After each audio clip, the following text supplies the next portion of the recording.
नमस्कार मित्रांनो, श्री स्वामी समर्थ. सर्वप्रथम स्वामी आईला मनपूर्वक नमस्कार करा. श्री स्वामी समर्थ असे कमेंट मध्ये नक्की लिहा मित्रांनो, कारण स्वामींची कृपा असेल तर अशक्य गोष्टीही सहज शक्य होतात. आणि जिथे मनुष्याचे प्रयत्न थांबतात तिथून आपल्या स्वामींची कृपा सुरू होते. भक्त हो, आज मी तुम्हाला एक अतिशय गूढ पण अत्यंत सोपी आणि अनुभवातून सिद्ध झालेली अशी एक साधना सांगणार आहे, उपाय सांगणार आहे, जी साधना पाण्याशी संबंधित आहे. पण हे लक्षात ठेवा, हे फक्त साधं पाणी नाही, हे तुमच्या विचारांनी, तुमच्या भावनेने आणि मंत्रांच्या शक्तीने ऊर्जायुक्त बनलेलं जल आहे. आणि हेच जल तुमचं नशीब बदलण्याची ताकद ठेवतं. आपण सगळेच रोज पाणी पितो, दिवसातून अनेक वेळा. पण कधी तुम्ही शांत बसून विचार केला आहे का, की हेच पाणी तुमच्या जीवनात सकारात्मक बदल घडवू शकतं? होय, अगदी खरं ऐकलं आहे तुम्ही. कारण आपल्या शरीरातील जवळपास 75% भाग हा पाण्याचा बनलेला आहे. म्हणूनच म्हणजे तुमचं शरीर, तुमचं मन, तुमचे विचार, तुमच्या भावना सगळं काही पाण्यावर आधारित आहे. पूर्वी आपल्या मोठ्या लोकांनी सांगितलेली एक गोष्ट आठवायची आहे तुम्हाला, की वाईट माणसाच्या घरचं पाणीही पिऊ नये. हे का सांगितलं असेल? कारण पाणी हे फक्त द्रव नाही आहे, ते ऊर्जा साठवणारं माध्यम आहे. ते आपल्या आजूबाजूच्या भावना, शब्द, कंपन सगळं काही आपल्या आत घेतं आणि नंतर तेच आपल्यात परत सोडतं. मित्रांनो, आज विज्ञान सुद्धा हे मान्य करतं, की पाणी आपल्या बोलण्याला, विचारांना प्रतिसाद देतं. म्हणजेच तुम्ही पाण्यासमोर जसं बोलाल, जसं विचार कराल, तसंच पाणी तुमच्यावर परिणाम करतं. म्हणूनच मित्रांनो बघा, जर तुम्ही योग्य पद्धतीने पाण्याचा वापर केला तर तुमच्या आयुष्यातील अनेक समस्या, शत्रू असू दे, आर्थिक अडचणी, कर्ज, मानसिक ताणतणाव, या सगळ्या ज्या काही त्रास आहे तो हळूहळू तुमच्या आयुष्यातून कमी होऊ लागेल. आता आपण पहिला उपाय इथे सविस्तरपणे पाहूया. पहिला उपाय शत्रुनाशासाठी आहे. मित्रांनो बघा, जर तुमच्या आयुष्यात शत्रू खूप वाढले असतील, लोक विनाकारण तुम्हाला त्रास देतात, विरोध करत असतील, तुमचं मन नेहमी घाबरलेलं राहत असेल, आत्मविश्वास कमी झाला असेल, तर हे लक्षात घ्या, तुमची आंतरिक ऊर्जा कमकुवत झाली आहे आणि तीच ऊर्जा पुन्हा मजबूत करायची वेळ आली आहे. त्यासाठी एक काचेचा ग्लास किंवा तांब्याचा जो ग्लास आहे तो घ्यायचा आहे. त्यात तुम्ही स्वच्छ पाणी भरा. अनवाणी जमिनीवर उभे राहा. कारण पृथ्वीशी संपर्क म्हणजे ग्राउंडिंग, जी तुमची नकारात्मक ऊर्जा शोषून घेते. आत त्या पाण्यात शांतपणे तुमचा चेहरा पाहायचा आहे. तुमच्या डोळ्यात बघा आणि क्रीम या बीज मंत्राचा जप सुरू करा. हा क्रीम मंत्र हा महाकाली मातेचा यांचा अत्यंत शक्तिशाली बीज मंत्र आहे, जो नकारात्मक शक्ती, शत्रू, भीती या सगळ्यांचा नाश करतो. म्हणून या काळात ही साधना सुरू केली तर त्याचे जे परिणाम आहेत ते जलद मिळतात.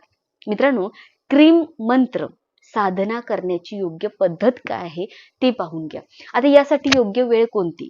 सकाळी सूर्योदयाच्या आधी किंवा रात्री झोपण्यापूर्वी शांत वेळ असते त्यावेळी करायचं आहे. मंत्र किती वेळा म्हणायचा आहे तर बघा, सुरुवातीला तुम्हाला 21 किंवा 27 वेळा बोलायचं आहे. नंतर 54 किंवा 108 वेळा बोलू शकता, त्याचा जास्त प्रभाव तुम्हाला मिळेल. आता बघा, किती दिवस करावं लागेल? किमान 7 दिवस तरी सतत करायचं आहे. उत्तम परिणामासाठी तुम्ही 21 दिवस.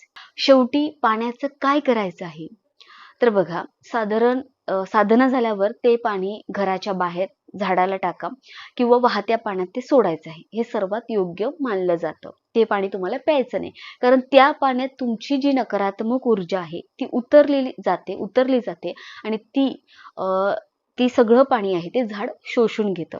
वाहत्या पाण्यात विसर्जित करा जर शक्य असेल. जसं नदी आहे किंवा तलाव आहे, तिथे तुम्ही सोडून देऊ शकता. यामुळे ती ऊर्जा पूर्णपणे दूर जातं. असं म्हणलं जातं की ते पाणी घरात ठेवू नका. ते पाणी पुन्हा तुम्ही वापरायचं नाहीये किंवा ते पिऊ शकत नाही. घरात साठवून ठेवणं तुम्हाला टाळायचं आहे. आता बघा, महत्त्वाचं इथे नियम पाळायचे आहे. साधना करताना, हा उपाय करताना मोबाईल जवळ ठेवू नका. शक्यतो आवाज टाळायचा आहे. मग मनामध्ये नकारात्मक विचार येऊ देऊ नका. मध्येच हे सोडू नका. सातत्य ठेवा आणि श्रद्धा आणि शांत मनाने करा. याचा फायदा तुम्हाला काय होईल? तर हळूहळू तुम्हाला हे जाणवेल की तुमच्या आत आत्मविश्वास वाढतो आहे. भीती कुठेतरी कमी झालेली आहे आणि शत्रू स्वतःहून दूर जात आहे. नकारात्मक विचार कमी होत आहेत. एवढं तुम्हाला करायचं आहे. आता मी तुम्हाला दुसरा उपाय सांगते, धन आकर्षणासाठी. मित्रांनो, अनेक लोक खूप मेहनत करतात पण पैसा टिकत नाही. काहींची नोकरी लागत नाही, काहींचा व्यवसाय पूर्णपणे ठप्प पडतो, चालत नाही आणि काही जण कर्जात अडकलेले असतात. याचं कारण म्हणजे धन ऊर्जा तुमच्याकडे आकर्षित होत नाहीये. ती ऊर्जा आकर्षित होण्यासाठी, ती ऊर्जा आकर्षित करण्यासाठी हा जो उपाय मी सांगत आहे तो अत्यंत प्रभावशाली आहे. एक काचेचा ग्लास घ्या, त्यात पाणी भरा, त्यात लाल गुलाबाचं फूल टाकायचं आहे. आता त्या पाण्याकडे प्रेमाने पाहायचं आहे आणि श्रीम या बीजमंत्राचा जप करायचा आहे. किती? किमान 1 तास तरी. हा मंत्र महालक्ष्मी मातेचा आहे आणि जो धन, समृद्धी आणि ऐश्वर्य आकर्षित करतो. जप पूर्ण झाल्यावर त्या पाण्याचा थोडासा भाग, थोडंसं पाणी रोजच्या पाण्यामध्ये मिसळायचं आहे, घरातल्या पाण्यामध्ये. आणि ही जी क्रिया आहे ती सलग तुम्हाला 11 दिवस करायचं आहे. हळूहळू तुम्हाला जाणवेल की घरामध्ये पैसे टिकू लागले आहेत, नवीन संधी येत आहेत आणि आर्थिक अडचणी कमी होत आहेत. तर हा खूप अत्यंत प्रभावशाली उपाय आहे. आता तिसरा उपाय, मित्रांनो, मानसिक शांतीसाठी उपाय सांगते. आजकाल काय होतं बघा, मन शांत राहत नाही.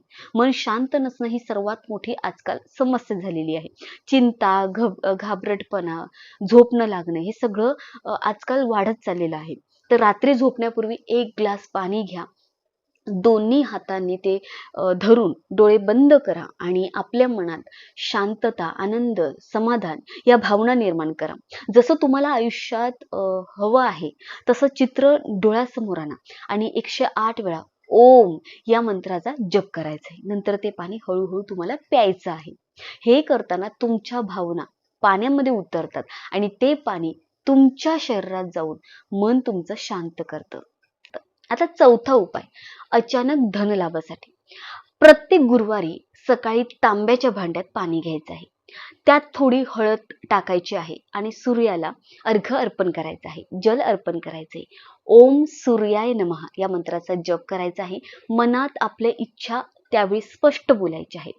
सूर्य हा ऊर्जा आणि यश यांचा स्रोत आहे आणि जेव्हा तुम्ही पाण्याद्वारे सूर्याला अर्पण करता तेव्हा तुमच्या इच्छा विश्वात या ब्रह्मांडात पोहोचतात. आणि आता मी तुमच्या समोर एक अत्यंत महत्त्वाचा विषय इथे बोलणार आहे आणि तो म्हणजे कर्जाची समस्या. बघा, कर्ज ही फक्त पैशाची समस्या नसते, ती मनाची, विचारांची, आयुष्याची एक साखळी बनते. एकदा का कर्ज आयुष्यात आलं की माणूस जगणंच विसरून जातो आणि तो पूर्णपणे शांत, त्याला झोपच लागत नाही. तो काम करतो पण त्याचं अर्ध मन या जगात नसतं. सतत त्याचं मनात विचार चालू असतात की हे कर्ज कसं फेडू, यातून कसं बाहेर पडू. कर्ज कारण ते शरीराला नाही तर त्याच्या मनाला खात असतं. अनेक वेळा हे फक्त पैशामुळे नसतं, तर त्यामागील आपल्या मागील जन्माचं कर्म असू शकतं, चुकीचं काही कार्य असू शकतं किंवा नशिबात काही दोष असू शकतात. तर आजारपण येतं, कधी घरात अचानक खर्च वाढतो, कधी उत्पन्न कमी पडतं आणि मग माणूस हळूहळू काय होतं की कर्जाच्या जाळ्यात अडकला जातो. मग मित्रांनो, घाबरू नका, कारण आज मी तुम्हाला असा एक उपाय सांगणार आहे. याआधी ज्या उपाय सांगितले त्याच्या संबंधित आहे, जुळताच आहे. तर कर्जमुक्तीच देणार नाही तर तुमच्या आयुष्यात धनाचे दरवाजे उघडेल. पाण्याशी संबंधित 2 अत्यंत उपाय इथे सांगते. रोज सकाळी तांब्याच्या भांड्यात पाणी घ्या, त्यात थोडी हळद टाका आणि त्या पाण्याकडे पाहून मनात म्हणायचं आहे, माझं सर्व कर्ज दूर होत आहे. आणि ते पाणी तुम्हाला ते सूर्याला अर्पण करायचे. हा सलग तुम्ही 21 दिवस करा. यामुळे आर्थिक अडथळे दूर होतात आणि नशिबाची साथही तुम्हाला मिळू लागते. आता दुसरा उपाय सुद्धा सेम आहे, थोडंसं तुम्हाला इथे चेंजेस करायचे आहेत. रात्री झोपण्यापूर्वी 1 ग्लास पाणी घ्या, दोन्ही हातांनी धरून डोळे बंद करा आणि आपल्या समस्या त्या पाण्याला सांगा. मग 21 वेळा ओम या मंत्राचा जप करा आणि ते पाणी तुम्हाला प्यायचं आहे. यामुळे मन शांत होतं, योग्य निर्णय घेण्याची क्षमता वाढते आणि आर्थिक चुका कमी होतात. तर फक्त हो, पाणी हे फक्त पाणी नाही आहे, ते ऊर्जा आहे आणि ते अमृत सुद्धा आहे. तुम्ही त्याला जसं वागवाल तसंच ते तुम्हाला परत देईल. म्हणून कधीही पाण्याजवळ वाईट बोलू नका. राग, द्वेष, चिंता पाण्याजवळ टाळायच्या आहेत. नेहमी प्रेमाने आणि श्रद्धेने पाणी प्यायचं आहे. जर तुम्ही हे उपाय श्रद्धेने आणि सातत्याने केले तर कितीही मोठं कर्ज असेल तरी ते नक्की संपेल आणि एक दिवस असा येईल की तुम्हीच इतरांना मदत कराल. मित्रांनो, शेवटी एकच इथे सांगते की पाणी हे अमृत आहे. ते तुम्ही जसं वापराल तसंच तुम्हाला ते त्याच्याकडून परत तुम्हाला रिस्पॉन्स मिळणार आहे. पाण्याजवळ कधीही वाईट बोलू नका, नकारात्मक विचार करू नका, कारण तेच पाणी नंतर तुमच्या शरीरामध्ये, बॉडीमध्ये जाणार आहे. तर हे साधन आहे. हे जे मी साधे उपाय सांगितले आहेत ते साधे उपाय नाही आहेत. ही तुमच्या जीवनाची ऊर्जा बदलण्याची प्रक्रिया आहे. जर श्रद्धा आणि विश्वास ठेवून आणि सातत्याने हे उपाय केले तर हे तुमचं नशीब बदलून टाकेलच. तर मित्रांनो, आजसाठी इतकंच. पण हे उपाय तुम्ही नक्की करा आणि तुमचा अनुभव मला जरूर कमेंटमध्ये सांगा. आणि जर तुम्ही मी सांगितलेले हे उपाय करत असाल याच्याही आधीपासून तर कमेंटमध्ये सांगा तुम्हाला काय फायदा झालाय, काय अनुभव आले ते. भेटूया पुढच्या नवीन व्हिडिओमध्ये. तोपर्यंत श्री स्वामी समर्थ. धन्यवाद. ओम नमः शिवाय. हर हर महादेव. श्री स्वामी समर्थ. धन्यवाद.